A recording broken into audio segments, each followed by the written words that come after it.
So, what I'd like to do today is really just finish the Mishnah and Gemara in terms of the basic pshat, and then on Sunday, Mi'etz Hashem, we'll try and delve into the sugya of Psik Reisha, Davar She'einu Miskavein, Nichale Lo Nichale, which is a very, very important topic. So we're working our way through the Mishnah, I think, just trying to understand the cases of the Mishnah. Menachish, which we translated as weeding, I think we did already.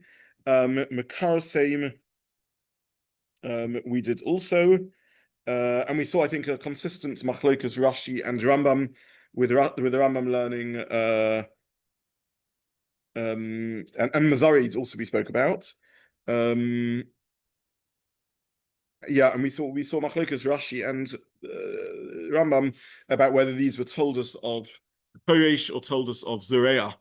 Rashi seems to learn they're told us of Zereah, which perhaps in terms of the melachot is easier to understand. But the Rambam learns they're told us of HaChoresh, which perhaps fits better the flow of Mishnah, or maybe not. This is what we discussed last time.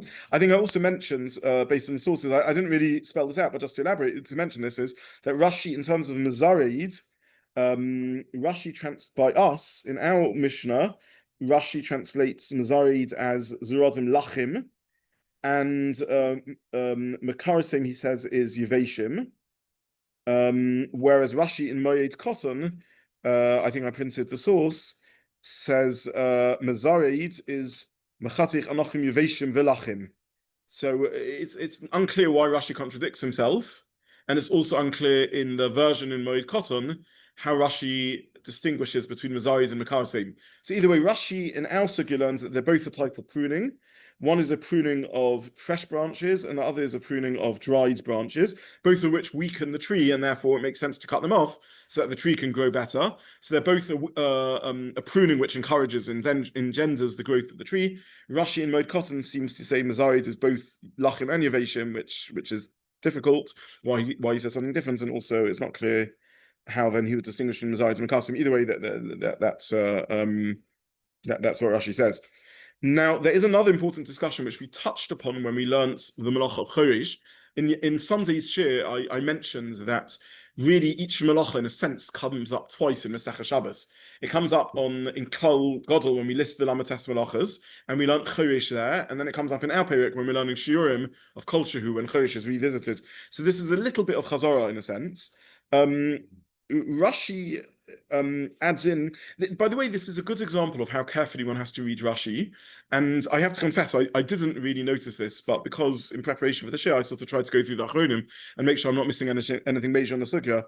This was brought to my attention by in a sefer called, there's a very beautiful sefer on Hilchos Shabbos called Yeshiva-style. He was a contemporary of the Chafetz Chaim, lives in Yerushalayim, a Yerushalmi Talmid Chacham, very, very beautiful sefer who goes through each melacha by melacha, called Yeshiva-style, and this is a point that he makes. And again, it just brings out how carefully we have to read each word of Rashi.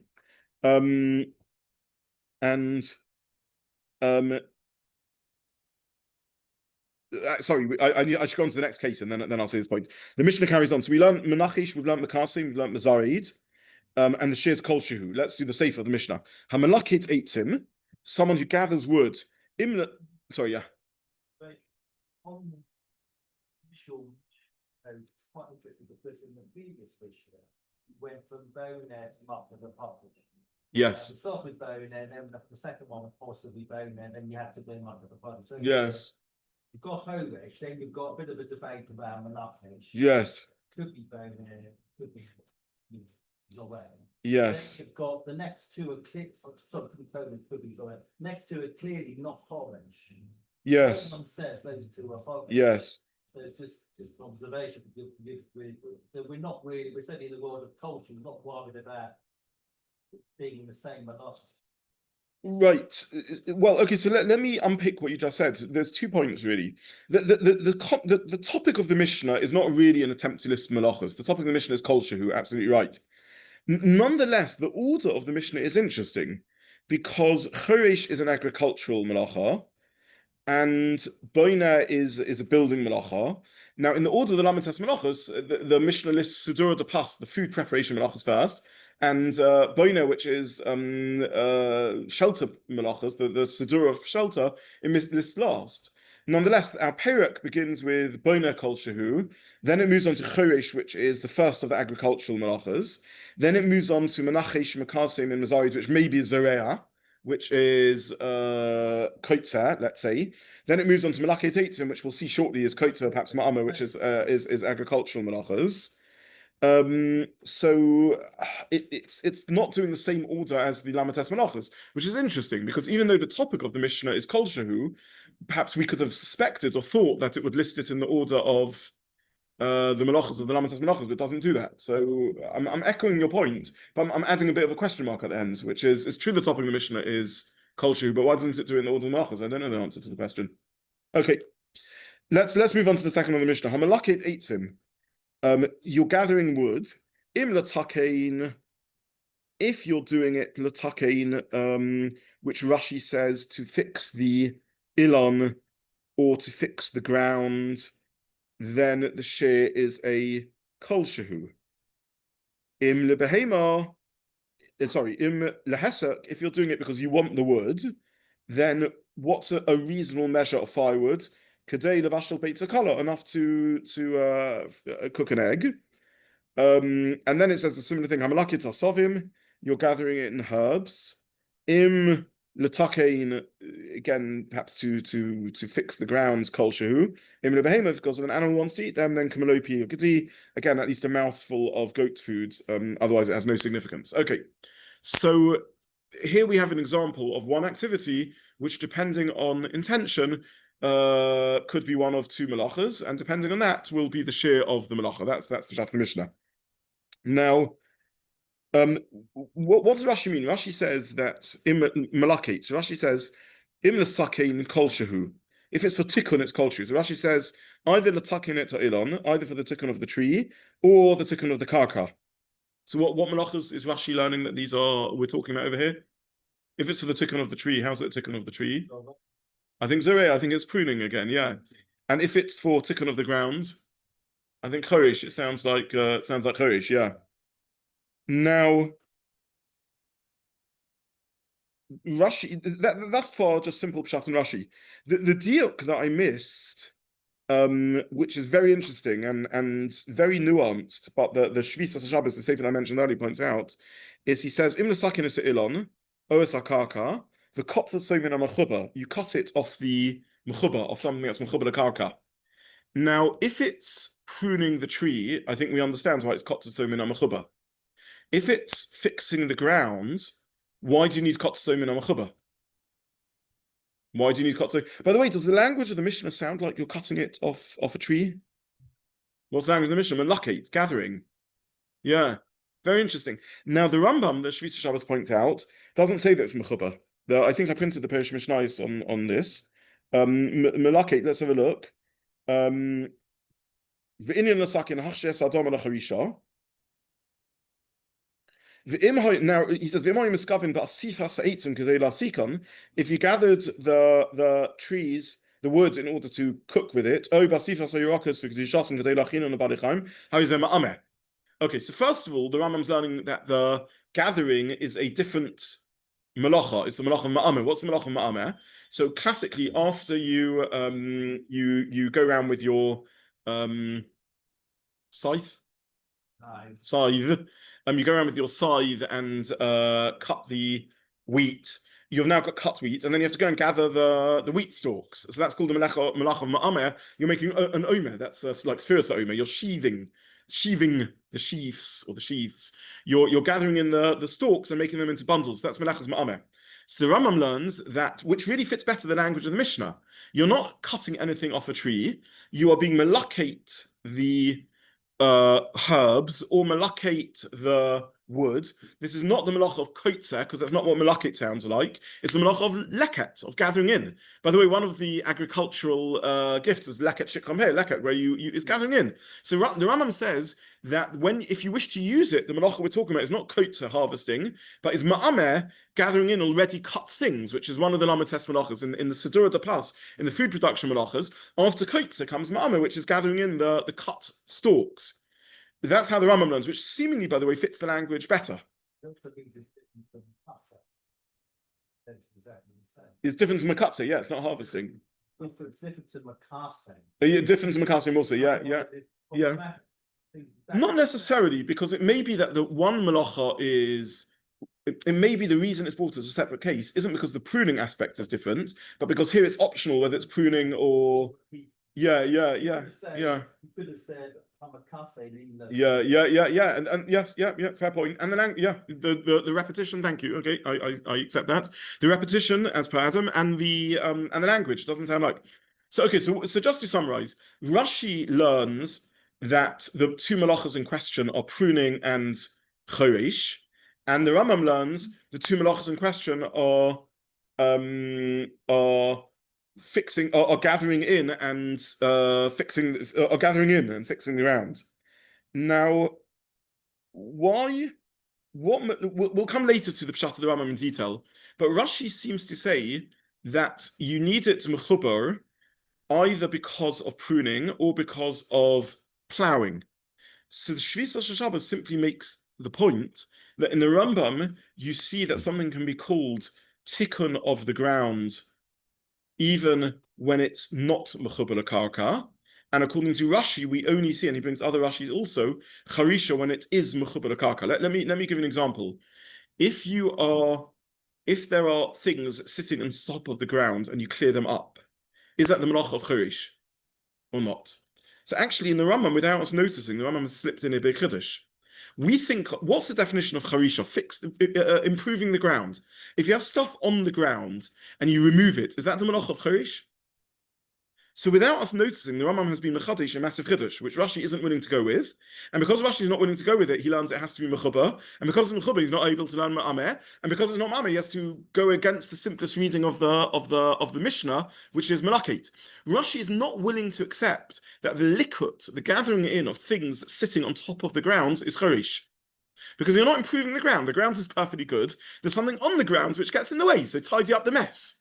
Right, you see now this time of year, people walking around with blowers, clearing up the leaves that fall in the thing. Is that choresh? That's not choresh. You're not improving the ground. You're taking something that's sitting on top of the ground. That's not melachot of choresh. The Rambam, without us noticing, has been mechadesh that included in the, and I'm struggling a bit with this chiddush, included in the melachot of choresh is removing things off the ground. So on top of the ground are sovim or branches. You gather in the branches, either you're doing the melachot of choresh or the bracha ma'ameh. Massive chiddush. I don't really know what to make of the chiddush. Rashi is unwilling to say this chiddush conceptually.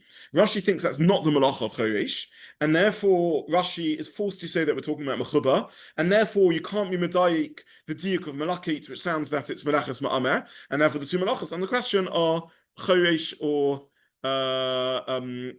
kotzer or pruning, which ends up as zereh. I'm sorry. So, or kotzer, or harvesting, because you want the harvesting.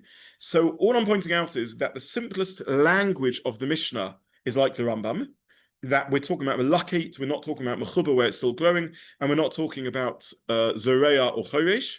We're talking about melachot or ma'ameh and choresh. Rashi is forced to slightly force the language of the Mishnah and give a less clear translation of the Mishnah, and now that melachot really means pruning, which, as Adam points out, is a repetition. As I'm pointing out, is a poor translation of the word. And the Masechet Shabbat suggests that Rashi is forced into this position because of Rashi's general stance, which we see elsewhere, which we're not going to go into, that choresh can't be removing something off the ground. That's not choresh. Choresh is working in the ground, not removing things which are sitting on top of the ground. That's not improving the ground. It's just something in the way, and you have to remove it to tidy up to get access to the ground. Jeffrey. Classic Polish is, particularly the Rambam who said there's two levels of Polish. You're sort of plowing first. Yeah. Well, it's sort of really the Gemara. It's not really the Rambam, because the Gemara spoke about in Bovel they do charisha before, afterwards it's a child. Yeah, you see the both. Yeah. That is mechubar. That is ground. It's not that it's mechubar l'karka. You're working on the ground itself. When you're turning the earth over, that is work on the ground itself. What does mechubar l'karka? More than mechubar l'karka is karka. It's the very body of karka itself. The earth is that's the karka. But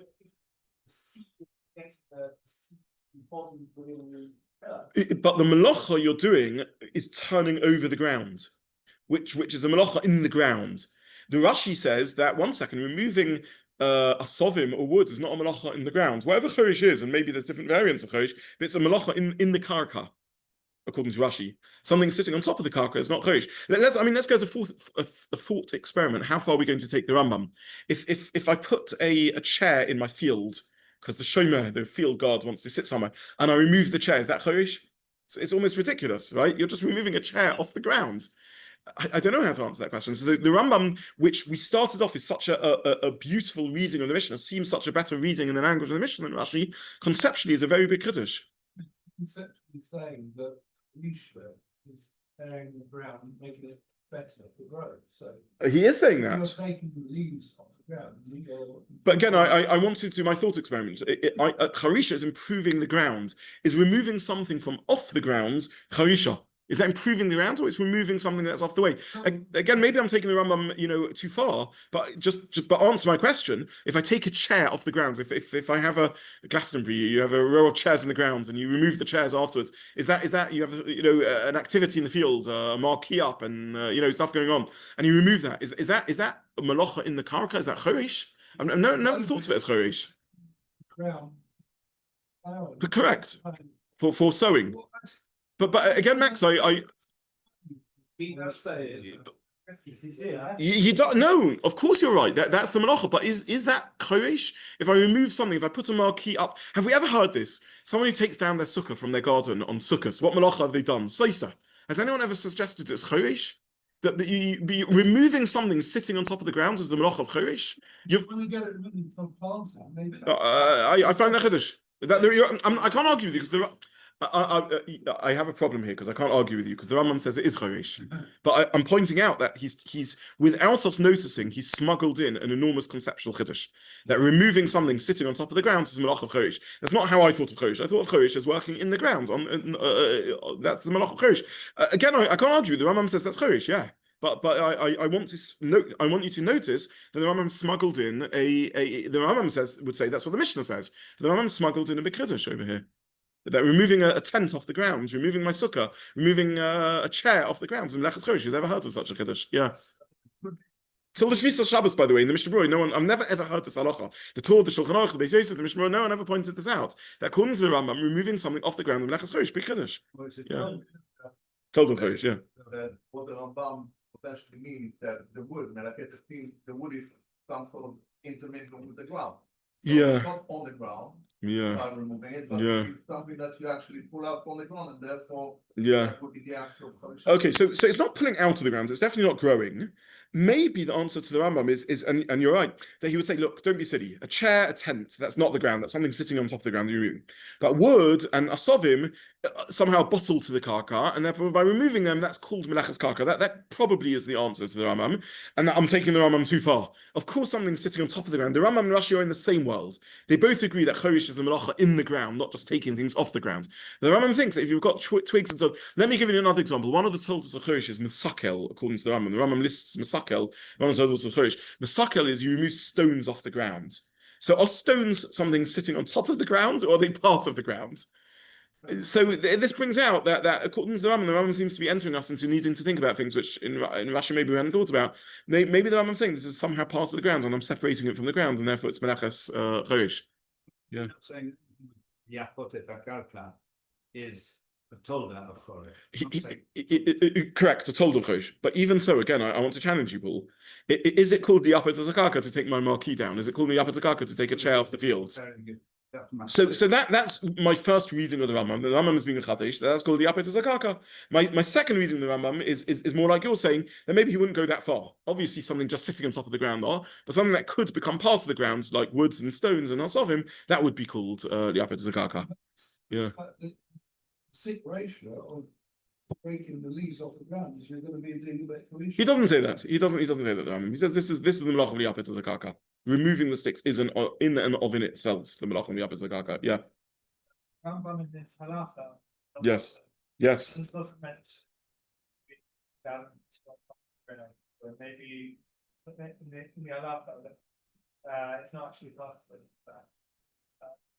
The Rambam, I need to find it because I didn't print here. The Rambam does say in I believe the Rambam lists Masakel as one of the melachos, as one of the toldos of HaChoresh, but I should have printed it here. But yeah, we need to check that. Sorry, Martin, were you waiting to say something, or I thought I saw the corner of my eye. Change your mind. Okay, excellent. Okay.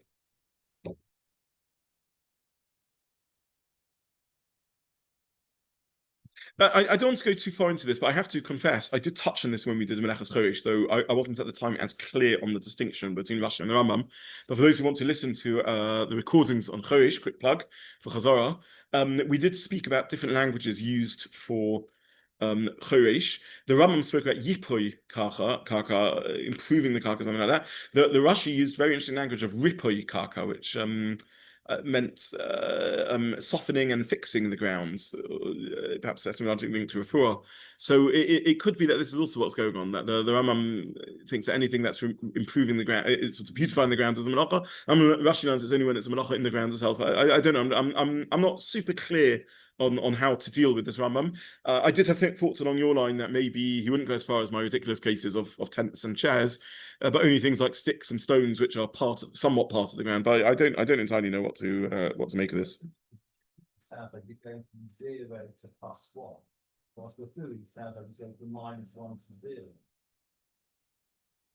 0. Yes, that is what I'm saying. The Yipoi is improving, as you said, from 0 to 1, and Ripoi is from -1 to 0. Yeah. That is what the language sounds like. Yeah. Yes. Do you agree that the Rashi and the Rambam both disagree only in the first case of the Menakesh? So Rashi would say that it is aware, and Rambam would say it is Charisha. But on the case of Mekasel and Mevared, they both agree that it is aware. It happens to be no, because in the earlier cases there's also separate machlokas, but I'm now just talking about melachot eitim. I would urge you to go through the all we've really done in this year and the last year is just learn the Mishnah according to Rashi and the Mishnah according to the Rambam, and they are on every translation of the Mishnah in different worlds. Very, very interesting Mishnah. What's your explanation? Would leaves that have fallen onto the ground from somewhere else, and you remove them, would that be the same solution? Because you're saying originally they were part of the ground. No, maybe they become part of the ground. Maybe because leaves are the sort of things that get absorbed into the ground. Maybe that's pshat in the Rambam. They become part of the ground. Yeah. Emulch. Yeah. Okay. Gemara. So we spent a bit of time learning Mishnah. Time to Gemara. Lemay Chazi.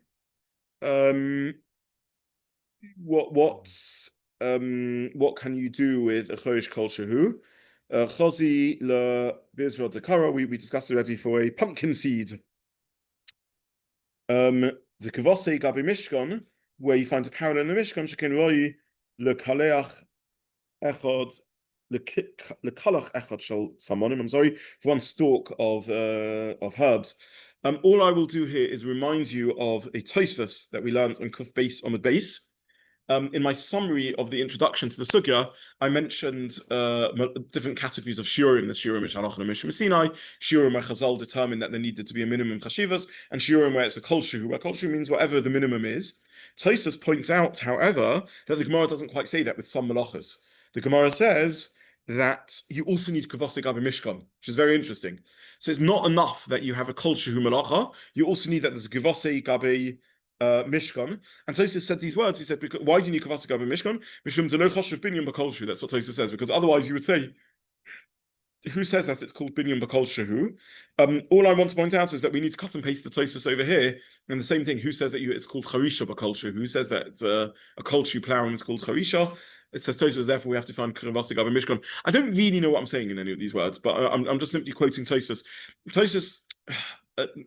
One of the big topics of Masechet Shabbat, which we've discussed a few times, is that you have the melachos as they are in the Mishkan, and you have the melachos as they are in human needs. And to be a melacha, you need an alignment of the two.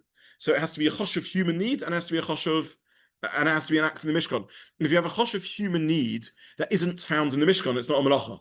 if you have something found in the Mishkan that isn't a chash of human needs, it's not a melacha. There were all sorts of things that took place in the Mishkan. The Levium spoke to each other. I don't know. You have to work out as far as what halachas define the melacha and which halachas don't define the halachas. The answer is based on human functionality. We don't say that Amates melachas you're only chayiv if you're a Levi because it was the Levium doing the melacha. You don't say the only melachas if you live in a desert because they were living in a desert.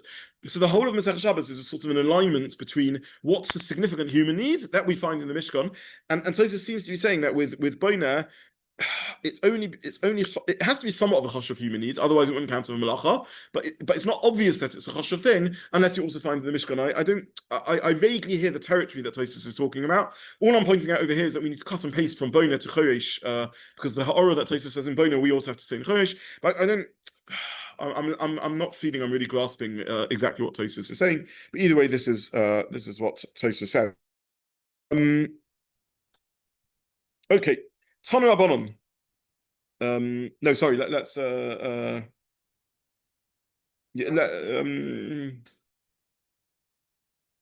I'll say another horror just because we've got 2 minutes left, which I put in the source sheet, and I don't really know what I'm talking about, but I'll just say it.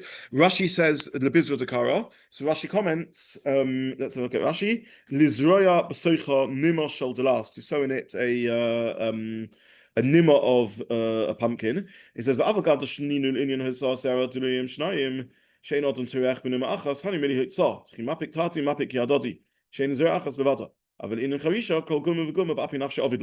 So we're not going to learn this period. Probably we won't ever do it as a chaburah because it's beyond the scope of our learning. But there is a whole period that talks about shiurim with melachot. How big or choshev or significant does something have to be for the melachot v'tzah? I mean, every time you walk out, if there's a a bit of dust on your coat, or you've got in your pocket a little handkerchief tear, little scrap of paper, is that the melachot v'tzah? So there's a whole masechet there. So Rashi is asking a stira that when it comes to melachot v'tzah, it says only 2 pumpkin seeds are choshev, and when it comes to melachot HaChoresh, 1 pumpkin seed is choshev. Answers Rashi, because when it comes, why are you carrying pumpkin seeds around with you? To be zoreah. In Melaches Zuriah, you don't sow 1 seed by itself, you sow 2 seeds together. But in Melaches HaChoresh, each charisha is an independent act, and therefore even the charisha of 1 is significant enough. I'm quoting Rashi, I don't really know what this means. The Meiri says that, again, I printed the Meiri, he says, a very interesting language, Yesh Moichin, Beperish there.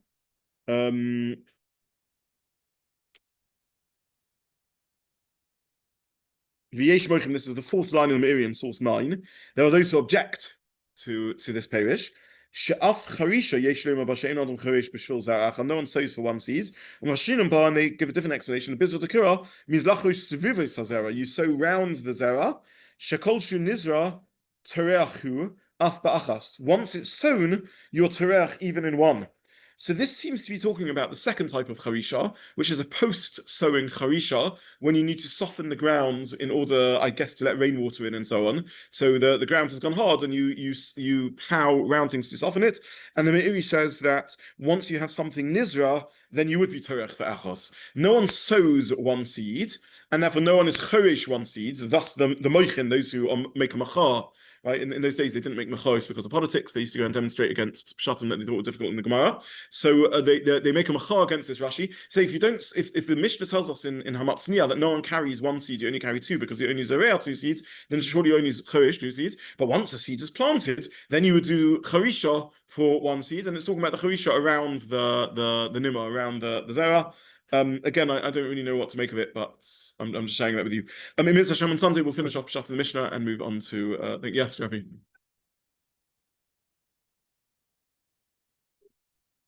Also, be both on the structure of the operation. No. In the same way as all melachos are only construction, similarly the shiurim are only in construction, and therefore the samamonim that we're talking about here are dyes that we use to dye the threads that they wove. Yeah, all melachos are construction melachos. Okay, so we'll finish here for today, and Mitzvah Hashem.